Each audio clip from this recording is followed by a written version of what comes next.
For our worship thought this morning, as we go through these days of so much distrust and just hard, seems to be such hard work done to cause division and anger and hurt, fairness sometimes creeps into our Christian journey. And I want to encourage and remind you again that fairness is not Christ-like. And there's nothing about fairness that looks like Christ. Sometimes we get caught in these fairness games and we get drawn into places where there's a longing to be fair, but we are, as Christians, we know that that's not, it's presumptuous for us to assume that we're all knowing, that we see the good of all together, and that we somehow, by walking in this human defined doctrine of fairness, can ever look like Christ. We're tempted that this could make things better.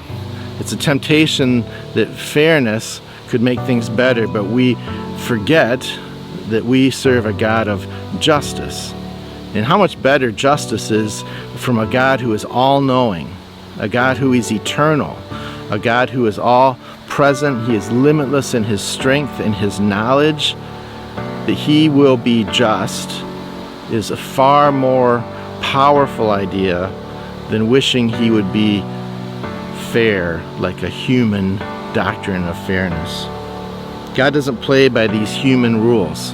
This weak idea that fairness is such a good thing, if that's creeping into your story and into your family, I would challenge you to come before the Lord and look upon the one who is not fair but is extremely generous.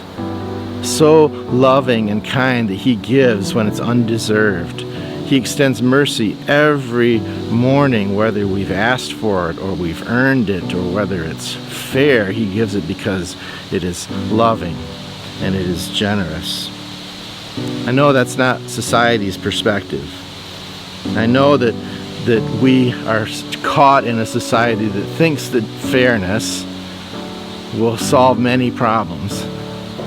But we need to be a people who point to the heart change of a God who is so extravagantly generous and loving. And because he is loved, because he has forgiven, I don't want to walk in fairness. I want to walk in the forgiveness and the love that I've received from this generous, generous God. The fairness doctrine is based on an individual's personal value system, also on a timetable, and it's a moving scale. What you think is fair this year might not seem fair next year, but justice is based on God's complete knowledge and complete eternal perspective. God is not fair. God is loving and just and extravagant. I pray today that we would be a people who would come under his hand of authority, and that what we have received from him, the forgiveness, the mercy, the extravagant, unfailing, fathomless love that we have received from him, that is what would flow through us and what we would give to others. That we would not be a people of fairness, but we would be a people of faith, a people of generosity, a people who love others because God has loved us. I hope that this is a great day in your story. We're so glad that you're here this morning.